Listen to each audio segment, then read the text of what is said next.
The morning light looks softer today. It slips through the curtains like it's trying not to wake up anybody.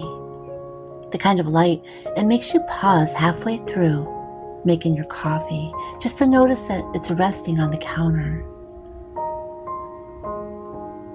Think about how many mornings you've stood in the same spot, same cup, same window, same quiet hum of the refrigerator. And still, somehow, it feels different today. Heavier maybe, or just quieter in a way that asks something of you. You don't always notice when home starts to feel heavy. It creeps in slowly, like dust that gathers on the bookshelf, the kind you only see when the sun hits it just right.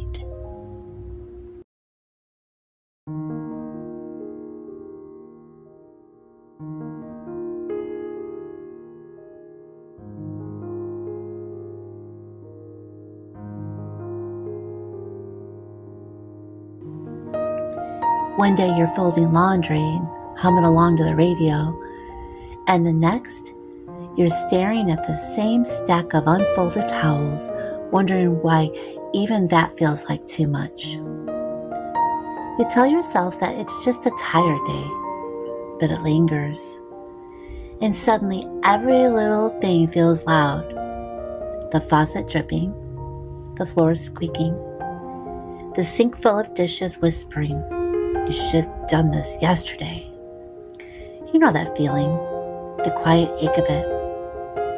The way it sits on your shoulders when you're trying to hold everything together. The meals, the schedules, the moods of the people under this roof, and your own heart that's somewhere underneath it all, whispering, "What about me?" Maybe you've had mornings where the joy of home, it just felt out of reach. Like a song that you used to know by heart, but can't quite remember the words to. You go through the motions, the coffee, the laundry, the sweeping, the sighing, and you wonder if maybe you've lost something along the way. Something small but sacred. Like the spark that used to live in the rhythm of ordinary days, ordinary things. Sometimes it's not one big thing that makes home feel heavy. It's 100 little things. The burned out light bulb you keep forgetting to change. The pile of mail you don't want to open. The chair that's been slightly crooked since Christmas. And now you notice it every time you walk by. It's the meals you make on autopilot and the days that blur together. It's the way the house feels quiet, but not peaceful. Still, but not restful. And then there's the mornings when you try to pray, but even the words feel tired. You whisper, "Lord, help me find joy again." And the room feels too still to answer. But you know deep down that joy isn't gone. It's just buried under dishes and dust and the tired rhythm of being needed. Maybe you've noticed that joy doesn't usually come back all at once. It returns in small pieces, like the light that creeps slowly across the floor until it reaches your toes. You don't chase it. You let it find you.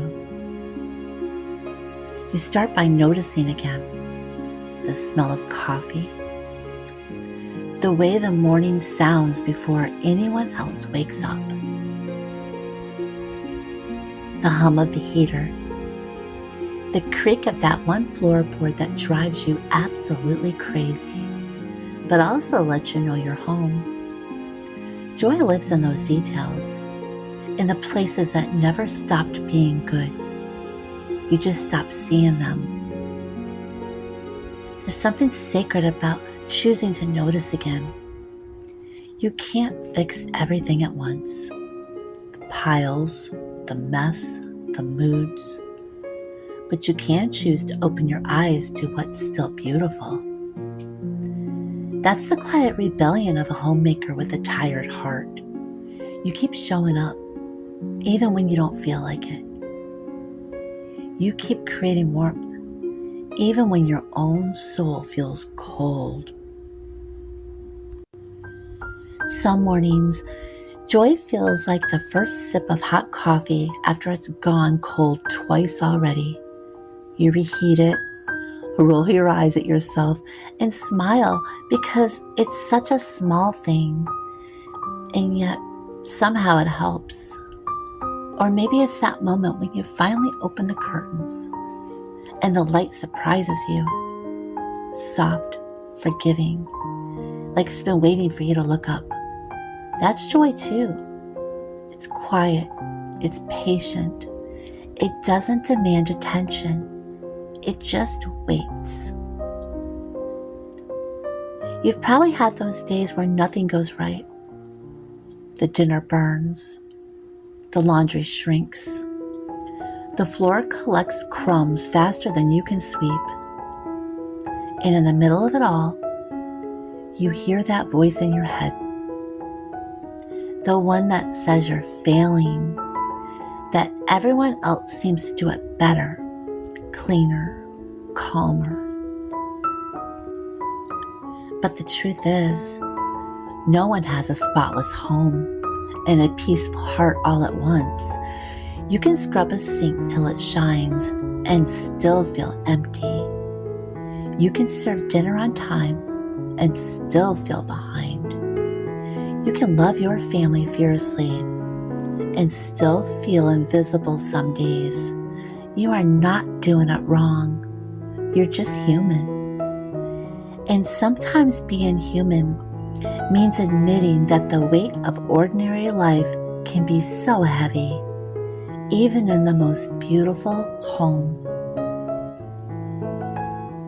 But maybe the heaviness isn't a punishment. Maybe it's an invitation to slow down, to unclench your hands, to remember that you don't have to earn peace. You can simply let it in. There's a grace that lives in the undone, in the half-folded laundry, the unmade bed, even the coffee rings on the table. It's easy to think those things mean you're behind, but sometimes they're just signs that life is being lived, that people are being loved, that you're showing up imperfectly, faithfully, and with more strength than you think. Some days, finding joy again looks like doing less, leaving the dishes for later, letting the bed stay unmade, sitting down with your coffee before it goes cold a third time. Because joy doesn't live in the doing. It lives in the being, in the moments when you stop trying so hard to perfect your home and start simply living in it. You might find it when you open a window and let the breeze in, even if it brings a little dust. Or when you bake something simple, like muffins or cornbread, not because it's a special occasion, but because the act of stirring and smelling and waiting feels good again. That's what joy does. It sneaks back in through small acts of grace. You stop chasing it, and somehow it finds you right there, barefoot, apron half-tied, heart softening again. You learn that you can hold both, the heaviness and the joy. That one doesn't erase the other, because that's what real life looks like. The hum of the washing machine, the crumbs under the table, the child's laughter down the hall, the ache of a long day, they all belong. It's the mix of it that makes home real. You think of all the times you've stood at the sink and watched the bubbles rise, thinking about everything you didn't get done. But maybe next time, you'll look out the window instead. Notice how the trees sway, or how the neighbor's curtain moves, or how the sky shifts from gray to something gentler. The dishes will still be there, but so will that quiet mercy of an ordinary morning. It's funny how the same walls that once felt comforting can suddenly feel like they're closing in. But you know what changes that? Gratitude. Not the loud kind that demands joy, but the small kind that whispers it back into being. You start saying thank you for the little things again. The roof, the warmth, the laughter, the quiet. And somewhere in that rhythm, your heart remembers what home really is. Home was never meant to be perfect. It was meant to be lived in. The kind of place where socks go missing and memories get made in the same afternoon. Where tears and laughter share the same space. Where grace doesn't ask for order first. That's where joy hides. Not in perfection, but in presence. And maybe that's the secret. When home feels heavy, you don't have to lift it all. You just have to love it again. Gently, slowly, one corner at a time. You start by lighting that candle, by playing soft music, by opening one window, even if the view isn't pretty, by thanking God for the gift of another morning, even if your coffee's gone cold and your heart feels tired, because joy lives in gratitude, and gratitude, it makes room for peace. And peace, the real kind, it doesn't mean everything's finished. It means that you can breathe right where you are. You can look around your home and see not what's wrong, but what's good. Not what's missing, but what's still there. So you pour another cup, you straighten one pillow, and you whisper a prayer, and you begin again. Because home doesn't stay heavy forever. It softens, it breathes.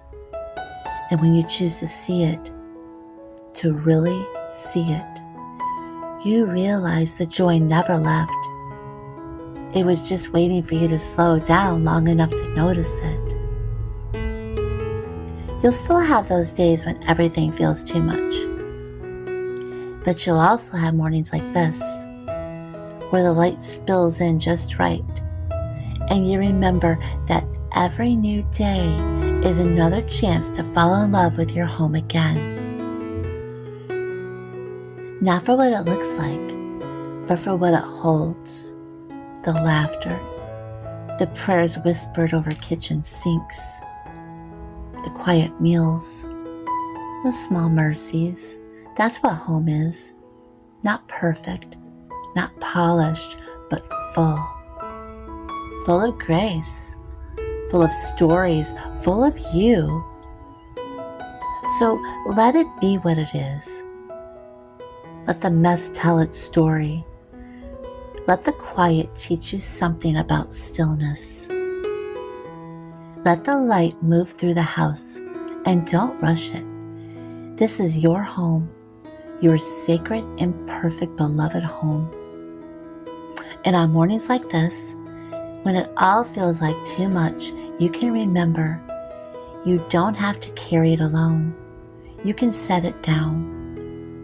You can trust that God meets you right here in the middle of the ordinary, with hands gentle enough to lift the heaviest heart. The morning light looks softer today. Maybe it's not the light that changed. Maybe it's you. Finally seeing again what was always there. Joy resting quietly in the corners of your home, waiting for you to notice. So breathe, pour another cup and let this be enough.